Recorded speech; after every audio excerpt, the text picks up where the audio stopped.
Hello and what's up, good people? So welcome to my space. Again, it's your boy Nyamaiinspires.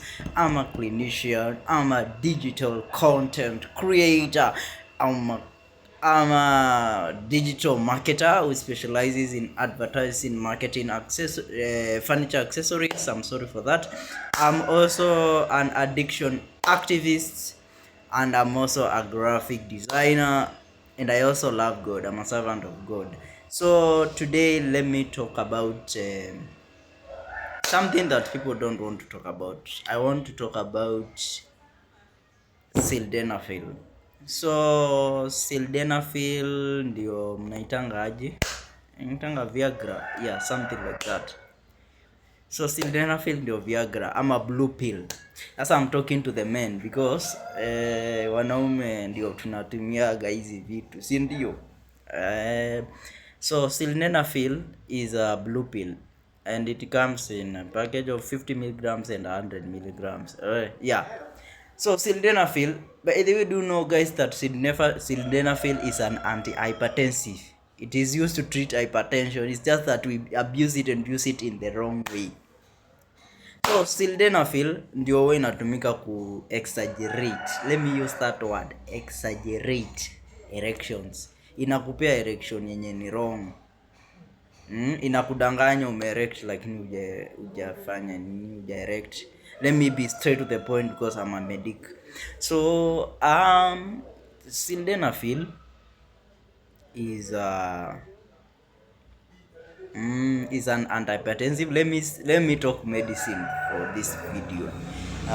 Jaribu tu vile unaweza uelewe sawa sawa.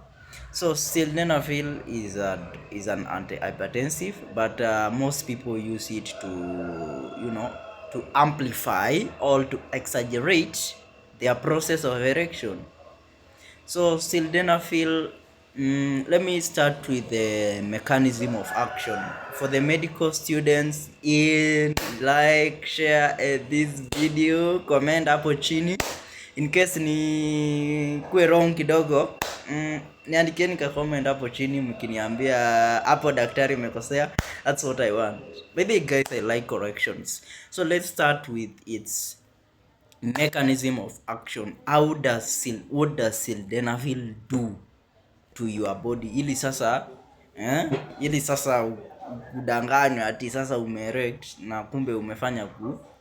How does this chemical work, or how does it amplify the process of erection? That is what I want to talk about in this video.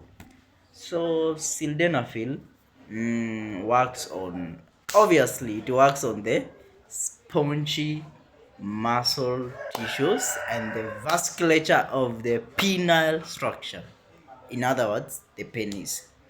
So this is what sildenafil does. So once you swallow that drug, that you swallow it orally, so it goes to the inateremka chini esophagus, inaenda inafika into the stomach, then sasa inafika into the liver. Inakuwa kitu kwanza, ukimeza dawa ikifika kwa liver huwa inakuwa broken down. We call it drug metabolism. All drugs, even alcohol, they are usually broken down in the liver.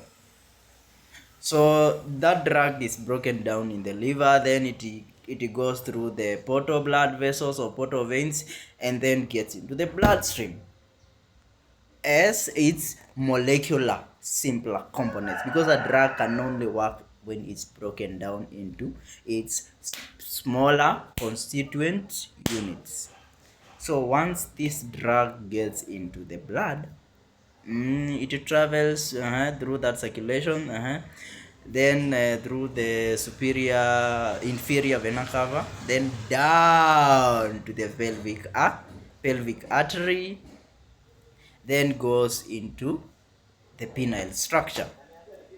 The main blood vessel that supplies the penile structure is called the internal pudendal artery. The internal pudendal artery is what supplies blood to the corpus, spongiosum, and the corpora carvenosa.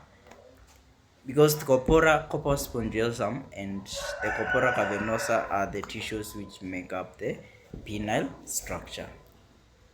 So once that drug gets into, so it gets into the penile structure through the internal pudendal artery. Internal pudendal artery is the main artery which supplies this particular structure called the penile structure. You know what I'm talking about. I don't have to be open in that manner. So once this drug gets into the vasculature or into the vena, into the blood supply of the penis, what it does is that this drug, I talked about the process of erection. Let me wacha nifanye ka recap kidogo for us to understand.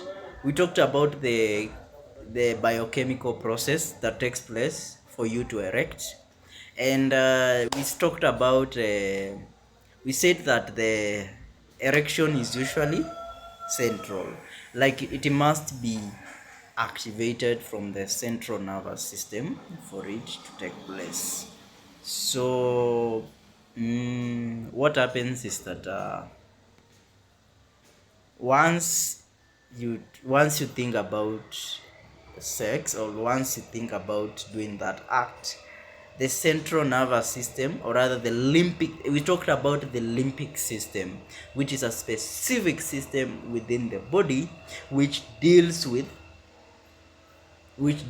what? Which deals with sexual emotions. And we talked about specific nuclei, and we said that a nuclei is a group of cell bodies within the central nervous system.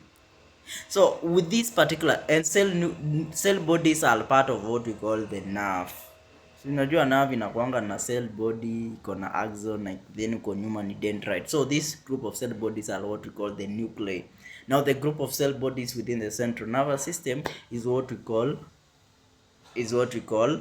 the nuclei. We talked about the specific nuclei which control sexual behaviors. We talked about what? But we said the limbic system is a very broad system. We said that the sympathetic nervous system and the parasympathetic nervous system works in conjunction with the limbic system to control what? To control sexual behaviors. So we said that the parasympathetic nervous system, which is the relaxation mode, the sympathetic nervous system is the activation mode. The parasympathetic nervous system is the inhibition mode. So once the sympathetic nervous system sends its fibers, the parasympathetic nervous system sends its fibers to the what? To the penile structure, and releases a specific chemical. This chemical is called acetylcholine, and acetylcholine is a chemical neurotransmitter. A neurotransmitter is something which is a chemical which triggers a cell to behave in a certain way neurophysiologically, or rather via a neuro signal. Sawa. That is the definition of a neurotransmitter. So this particular chemical will work on, let me talk about the molecular science. For those who will understand me, For those who will not, I'm sorry.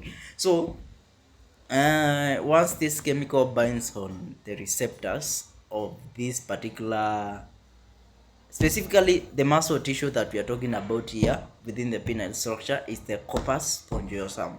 So within the corpus spongiosum you have specific cells which constitute, a tissue is a group of cells. So within that tissue we have cells, the corpus spongiosum cells, and these corpus spongiosum cells